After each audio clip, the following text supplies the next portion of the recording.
Welcome you all in Rajput Classes official YouTube channel.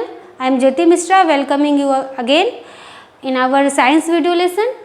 In previous lesson I told to you, जैसा कि मैंने पिछले lesson में आप लोगों को बताया था कि life process in living organisms के बारे में बताया था।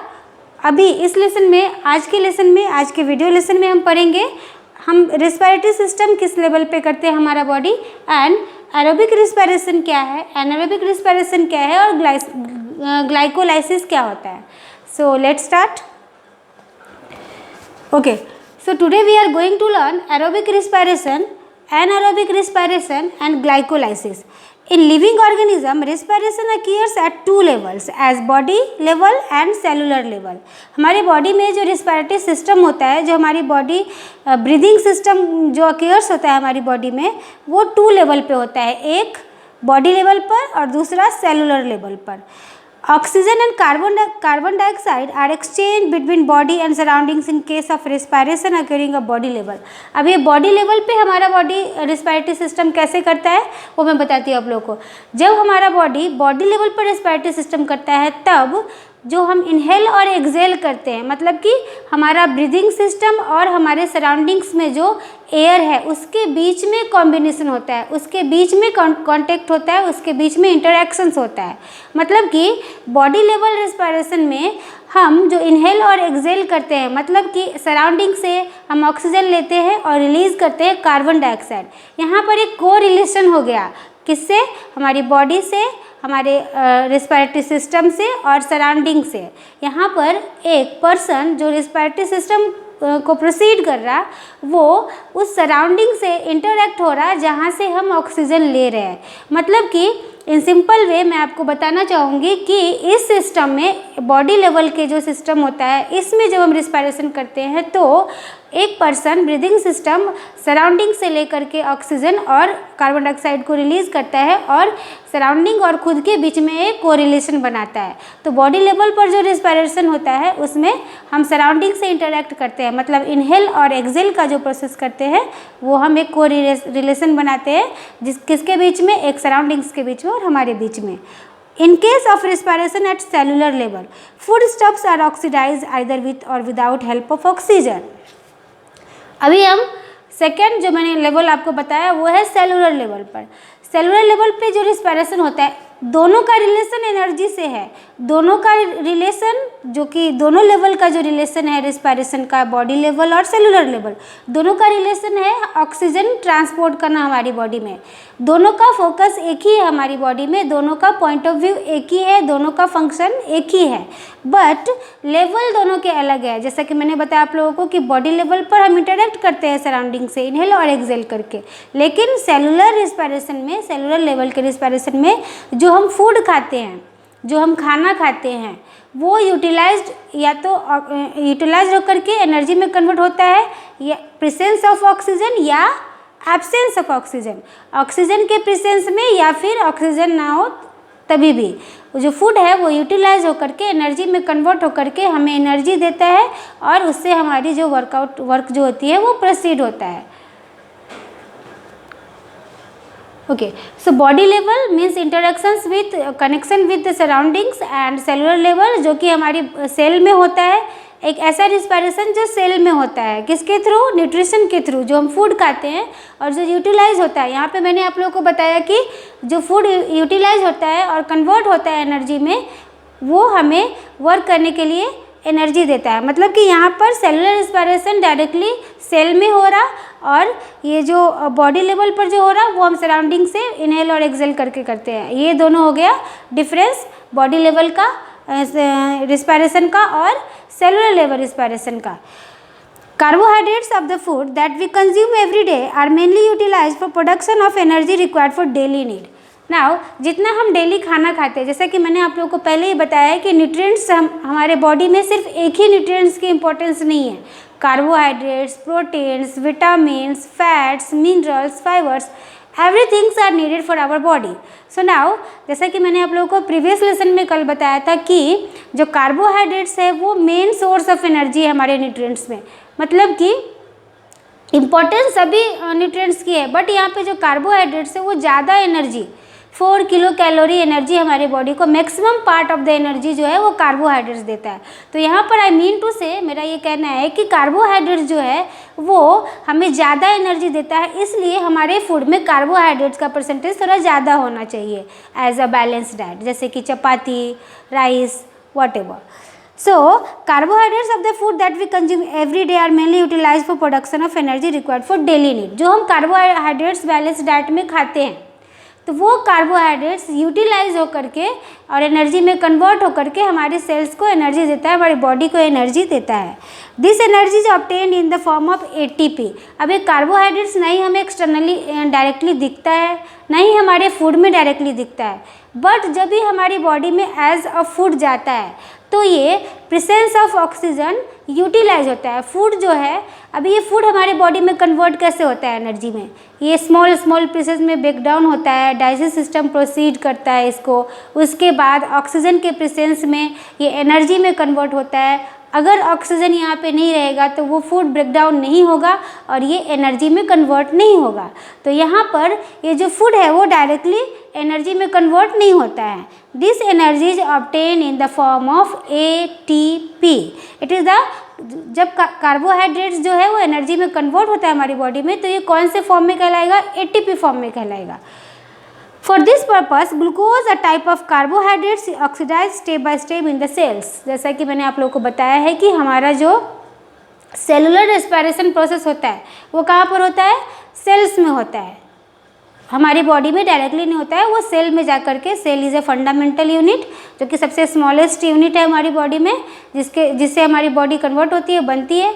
तो उसमें सेल में हमारा जो एनर्जी फॉर्मेशन होता है, जो कार्बोहाइड्रेट्स जो हम खाते हैं फूड से, तो वो कार्बोहाइड्रेट्स ऑक्सीडेशन प्रोसेस से गुजरता है, प्रेजेंस ऑफ ऑक्सीजन। यहाँ भी ऑक्सीजन का इम्पोर्टेंस है। जो हम फूड खाते हैं वो विदाउट ऑक्सीजन के प्रेजेंस में एनर्जी में कन्वर्ट नहीं होगा, मतलब कि डाइजेस्टिव सिस्टम डायरेक्टली उसे प्रोसीड नहीं करेगा। मतलब जो फूड है वो एनर्जी में कन्वर्ट, यहाँ पर कार्बोहाइड्रेट जो है वो एनर्जी में कन्वर्ट नहीं होगा जब तक ऑक्सीजन उसको हेल्प नहीं करेगा। तो प्रेजेंस ऑफ ऑक्सीजन में, प्रेजेंस ऑफ ऑक्सीजन के थ्रू ये कार्बोहाइड्रेट जो हम एज अ फूड में खाते हैं वो एनर्जी में कन्वर्ट हो जाता है प्रेजेंस ऑफ ऑक्सीजन में, और ये होता है कहाँ पर, हमारी बॉडी में सेल में होता है। सो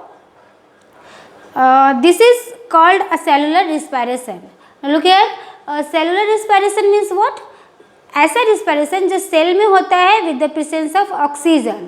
जैसा कि मैंने अभी आप लोगों को क्लियर किया कि जो फूड जो है ब्रेक डाउन होता है और एनर्जी में कन्वर्ट होता है और इसके लिए ऑक्सीजन का होना ज़रूरी होता है।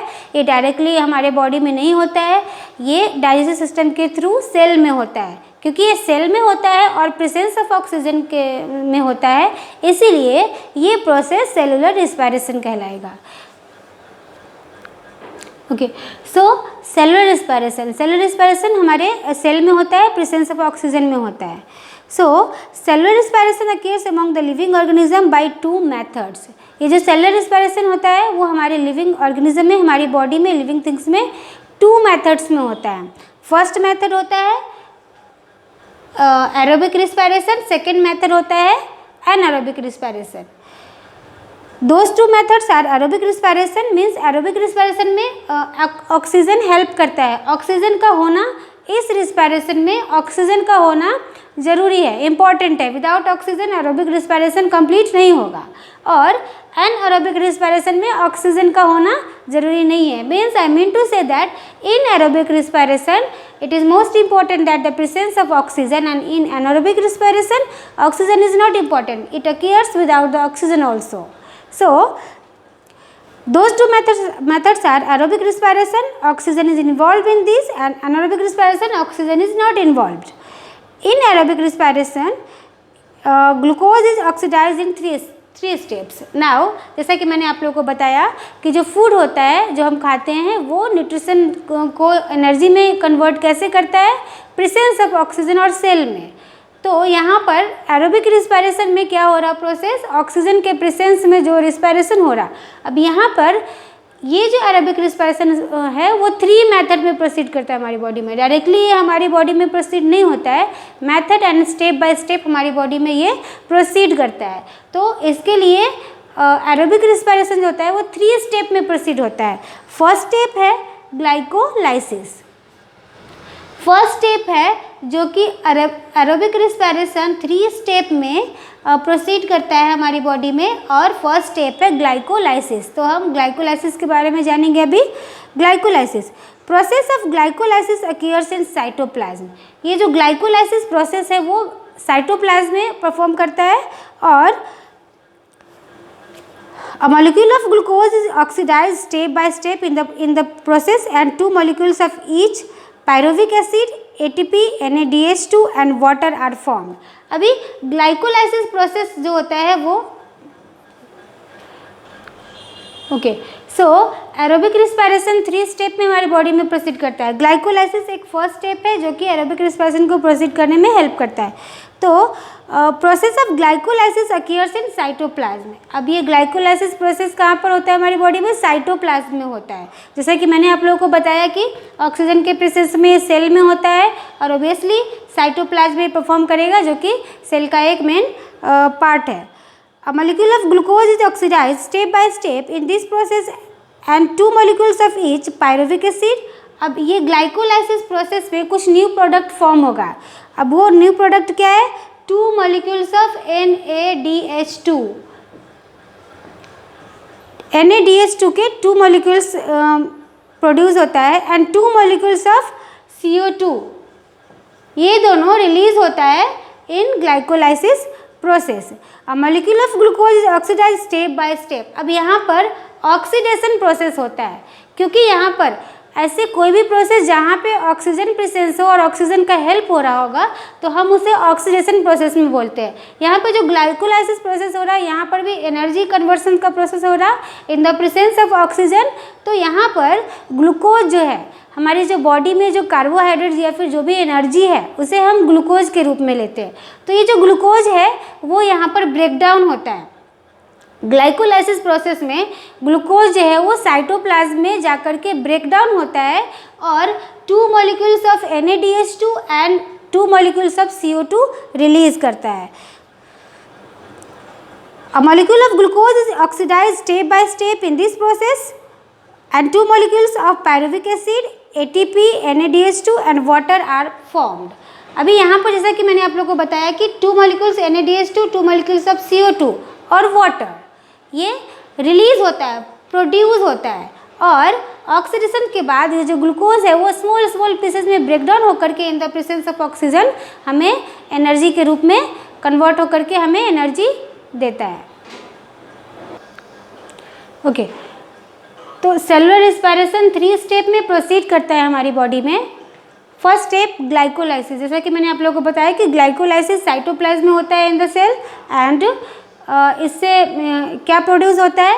2 molecules of NADH2, 2 molecules of CO2 and water. ना सेकेंड स्टेप जो होता है उसे हम कहते हैं ट्राई कार्बोक्सिलिक एसिड साइकिल। ये सेकेंड स्टेप है ग्लाइकोलाइसिस प्रोसेस का। Both the molecules of acetyl CoA enter the mitochondria. ये जो प्रोसेस होता है, अभी यहाँ पर ग्लाइकोलाइसिस हो गया, NADH2 रिलीज हो गया, CO2 रिलीज हो गया, वाटर प्रोड्यूस हो गया।